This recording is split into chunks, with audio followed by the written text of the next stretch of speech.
एक 90 साल के बूढ़े को आप एक सुनसान टापू के ऊपर छोड़ देंगे तो वो वहां पे क्या कर लेगा? कितनी की मछली पकड़ लेगा? कितना काम कर लेगा? क्या वो खाएगा? कुछ नहीं। तो उन्होंने इसलिए कि ये मर जाए उसको पतमुस नामक टापू के ऊपर छोड़ दिया। और जब उसको टापू के ऊपर छोड़ा, आप हैरान होंगे,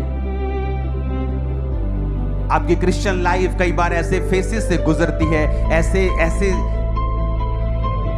कंडीशन से होके गुजरती है जहां आपको लगता है कि आप डेथ के करीब हैं, जहां आपको लगता है कि आपकी लाइफ बहुत बड़े ट्रबल में चली गई, बहुत बड़े मुश्किल में चली गई, जहां कोई रास्ता आपको नजर नहीं आता है, जहां आपके जैसे जो आपके दशा में लोग हैं वो मर रहे हैं आपकी आंखों के सामने, जिस तरह यूहन्ना की आंखों के सामने उस पतमुस नामक जो टापू था उसके कैदी मर रहे थे।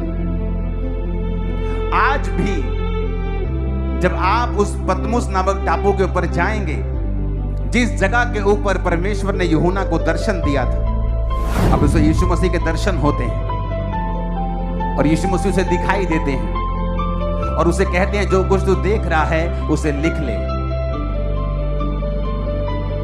जब आप मसीह में आते हैं, बाइबल में एक बड़ी गहरी बात लिखी है, लोगों को लगता है कि ऐसा क्यों लिखा है? बाइबल में लिखा है अन्याय क्यों नहीं सहते? जब लोग तुम्हारा विरोध करते हैं तो तुम आनंदित क्यों नहीं होते हो? अब यहां पर जो रोमी लोग हैं वो आनंदित हो रहे हैं कि हमने एक डिसाइपल को मार दिया, क्योंकि पतमुस नामक टापू से ये 90 साल का बूढ़ा ये वापिस जिंदा आने वाला नहीं है। कलीसियाएं दुखी हैं क्योंकि उनके सेवक को उठा लिया गया है जो बिल्कुल एक कड़ की तरह है। लेकिन आगे क्या हुआ?